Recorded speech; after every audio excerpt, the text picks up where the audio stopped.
Valorant Champions is underway, and I'll be honest, this has to be the closest tournament with the craziest upsets I've seen so far. Not only that, we've gotten a better idea of what the pro meta looks like as we head into playoffs of the last tournament of the year. What is going on, ProGuides family? It is your host Sergeant Frost, and today we're going to take a look at the agent pick rates to get an idea of the Valorant Champions pro meta. So with that being said, let's jump right into the tier list. We're going to structure this list based on role, because each role has its unique set of objectives and it's harder to compare them together.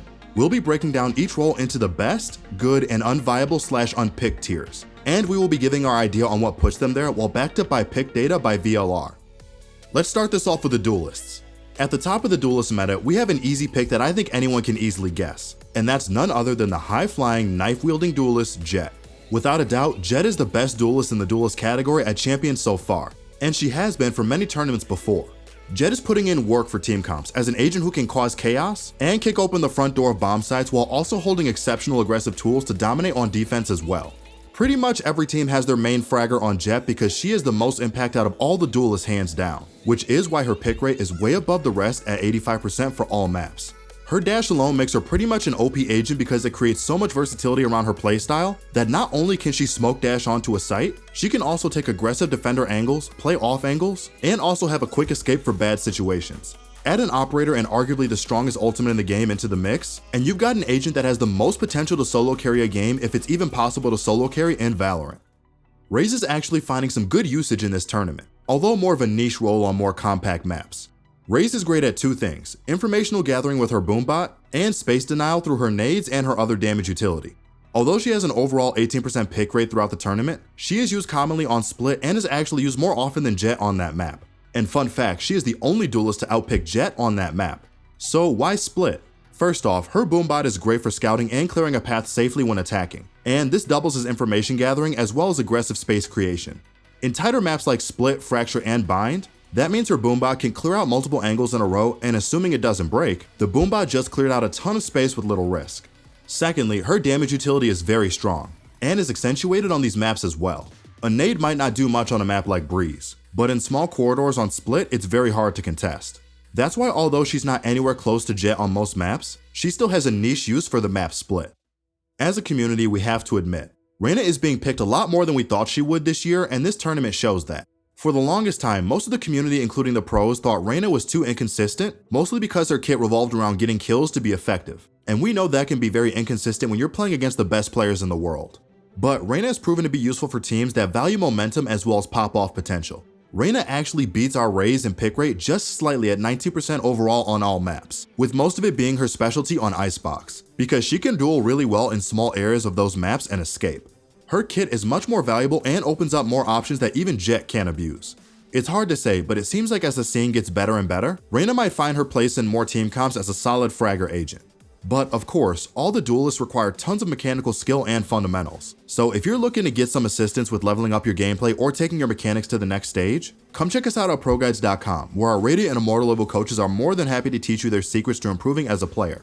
Coaching helps everyone, and it's always a good idea to have someone you can learn from. So if you're serious about setting yourself up for success in the upcoming year of Valorant, click the link in the description and get started today. On to the unpicked or unviable section.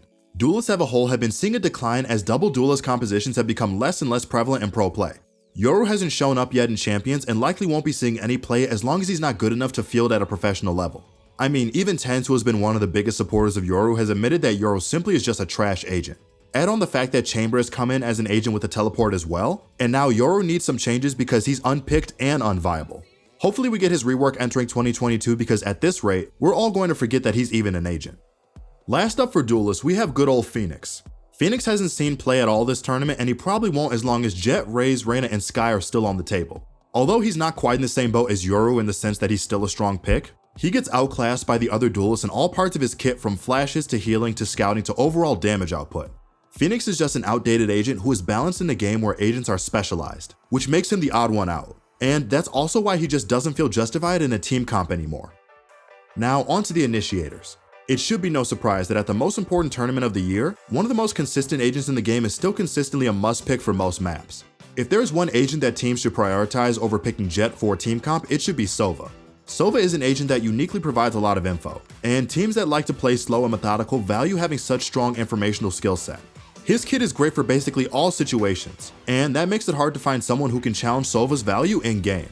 Although there are a couple maps where his arrows have trouble finding their mark like Split and Fracture, Sova has a 68% pick rate over all maps despite having close to 0% on the two we just mentioned. Without a doubt, Skye deserves to be the number 2 pick in the Initiator class right now. Rocking a 46% pick rate across all maps, Skye's kit allows her to flex between aggressive playmaking as well as informational play, so that teams who are execute heavy such as Crazy Raccoons, Envy, Gambit, and Vision Strikers love to run her. Skye's kit does it all, which makes a team much more dynamic during a round when they need to adapt on the fly. And with how well she can tear a team apart with her flashes as well as heal up wounded teammates, she offers a ton of value that other agents have trouble matching, which is why she feels so strong. But of course, the Initiator role is currently in a great spot with how impactful every agent is, so it would be hard to say number 2, 3, or 4 are even far apart in terms of viability. I don't know about you, but I didn't put down Breach appearing in more than a couple games this tournament on my bingo card. And while it's historically a pick that Korean teams like Newturn and Vision Strikers love to run for his execute potential, it's been a real treat to see basically all of Asia and even Brazil pulling out Breach for maps like Haven, Split, and Fracture. Breach seems to be a strong pick for tighter maps just like Raze is, but it's hard to tell if Breach's dominance is due to the X factor of him being an off-meta pick, or the meta genuinely shifting towards his execute power. He's a very formidable pick in his own right, and he has a 27% pick rate overall and a 100% pick rate so far for Fracture. Last up for the Initiators is KO, and he comes not as a surprise, but as an expected addition to the professional scene. Certain teams and players have been picking him up in their games like Cloud9 Blue, Vision Strikers, and Ascend. I think a lot of teams are really starting to value KO's suppression for denying plays as well as defensive setups. A slow tactical team that likes to execute all at once will love his knife and ultimate because it nullifies all site defenses, which makes it much easier to enter a site when you don't have to worry about traps and abilities. KO's flashes also received a great buff that has massively helped his dueling potential, and it's still a big question mark when teams will find flash lineups for his left click. KO has proven to be a more than capable as Initiator Duelist flex for most teams, and while he doesn't have an amazing pick rate at only 15%, he definitely has a lot of potential that some teams are starting to catch on to.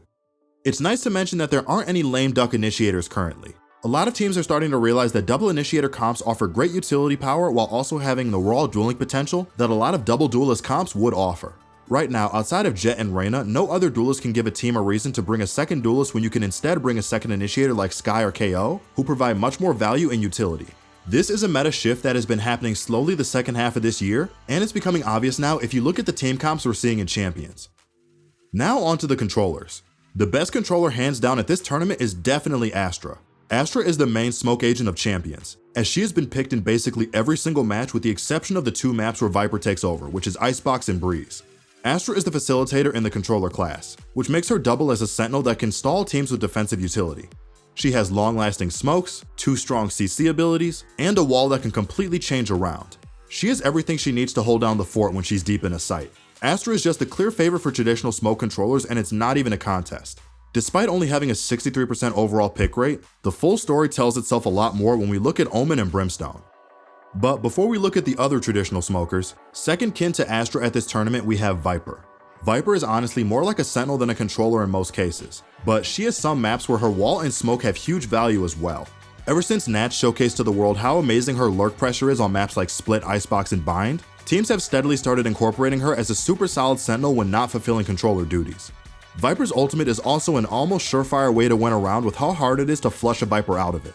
Viper has a lot of tools to secure rounds and create openings in the enemy's defenses, and that's what makes her so amazing currently. So surprisingly enough, controllers as a role is in a weird spot where Astra and Viper run the show, and that means there's basically no good section for this tier list because the last 2 picks have basically 0 playtime. In fact, the popular idea that Omen is better than Brimstone actually doesn't quite fly in pro play, as Brim at least has some niche uses on Bind. The only real value Brim brings to a pro team comp is his post-plant lineup security with his molly and ultimate. The only team to have run him so far has been Ascend, and apart from the 2 games he has showed up in, he has seen no play at all at Berlin and at Iceland, as he was pretty much a common European pick for Bind. And onto the saddest controller in the meta, Omen is just outclassed on all fronts by Astra and Viper in pro play. They have way more utility outside of just smokes, and that makes it hard for Omen to compete. Omen has no hard CC or damage abilities in his kit, so Astra and Viper will always have the leg up on him on defense and as a controller in general. Even Brim to a certain extent can do that while Omen cannot. His flash is good, but not nearly as good as traditional flashes from the likes of Breach, Skye, and KO. So unless Omen gets some of his abilities reworked in the future, teams just won't see a reason to play him over an Astra or a Viper, end of story. Fun fact, he has only shown up one time so far. So if you combine Omen and Brimstone's pick rate, they encompass a whopping 3% of all picks. Not a great look. And now let's close it out with the Sentinels. Moving on to the Sentinel's role, Killjoy is without a doubt the best Sentinel in the tournament so far, and she's showing how valuable she is with a 49% pick rate in groups so far. A lot of what makes her amazing is her lockdown, since it commands so much respect and counter utility, but her kit as a whole is also great for delaying takes or flank watching and playing contact. She's a great agent if you want to run defaults, and a lot of teams in this tournament have been running that style of play, which naturally means she's a common pick for those teams. Sage has not been picked nearly as often as before, but she has her time and place on certain maps. She isn't struggling specifically, but she's kind of overshadowed right now by more specialized picks. Newer agents with more specialized kits are giving her trouble with standing out in the meta, and her argument for viability at this point is just her wall and her resurrection. And even then, her resurrection is more like a bonus for having her and not something she is picked for specifically. Apart from that, her whole kit feels decent but not too useful, and she lacks information tools when other Sentinels all have some form of informational value. And that's the main reason for why other Sentinels like Killjoy and Cypher have been picked over her so far in the tournament.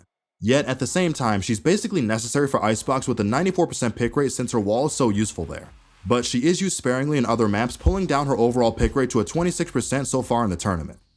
Cypher is an agent that is uniquely a better pick for pro play than in ranked, and is a pick that is suited surprisingly for bigger maps like Breeze and Fracture. One big factor that drives his viability is definitely due to his tripwires, which is exceptionally useful for flank watching. For example, tripping halls on Breeze is a great way to ease up the pressure in that area and allow for more freedom with rotations. Or on Fracture, having tips that can not only give crucial info on splits, but also prevent flanks on attacker side that could easily mess a team up. Overall, Cypher is a good Sentinel at a 25% pick rate, but isn't particularly strong or commanding like Killjoy can be. And for the unpicked, Chamber has not been picked because unfortunately he is not enabled for this tournament. Although it would be surprising if he has a spot on teams when he does become usable in tourneys, he seems quite strong on paper, and his trips are surprisingly hard to deal with, which makes him a strong Sentinel Duelist flex. Hopefully we get to see where he stands in the meta when the next tournament comes around. And with that being said, that concludes our Pro Meta tier list for 3.12. If you enjoyed this tier list, make sure to drop a like and subscribe to keep up to date with the latest Valorant news, updates, and guides. Also, make sure to check out our website for truly amazing on-demand coaching. This has been your host, Sergeant Frost, and I'll see you all again in the next one.